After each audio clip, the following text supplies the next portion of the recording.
हैदराबाद की तमाम सियासी जमातों के कारपोरेटर्स पर मुश्तमिल एक वफद ने अहमदाबाद के मशहूर साबरमती रिवर फ्रंट का दौरा किया। इस दौरे का मकसद वज़ीर आला रेवंत रेड्डी के मूसा नदी को आलमी सतह पर रिवर फ्रंट में बदलने के पुरजोश मंसूबे के लिए इल्मी बसारत हासिल करना था। वफद ने देखा कि किस तरह 11 किलोमीटर तवील पट्टी पर जमीन हासिल करके वहां खूबसूरत पार्क्स, बागात और तफरीही मुकामात बनाए गए हैं।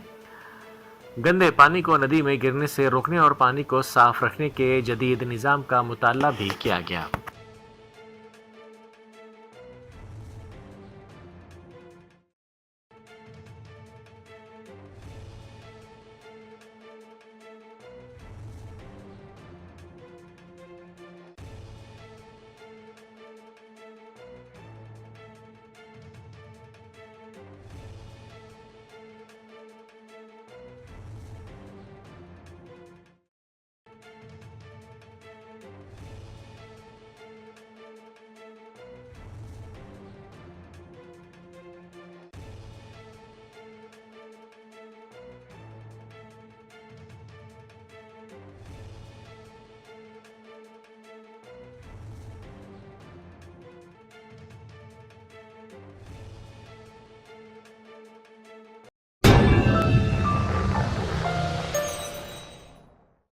Germanton super speciality hospital, national award winner doctor Mir Jawad जार Khan, German trained senior orthopaedic surgeon and director, माहिर डॉक्टर्स डॉक्टर वासिफ आजम और doctor Bharvi Chanduri, senior cardiologist और दीगर डॉक्टर्स नुमाया खिदमत अंजाम दे रहे हैं। Robotic surgery, advance cath lab, MRI, operation theatre, ICU, 2D ultrasound जैसी सहूलियात से आरास्ता कॉर्पोरेट लेवल हॉस्पिटल, वाजबी फीस में हर मर्ज से शिफायाबी के लिए Germanton super speciality hospital, Attapur,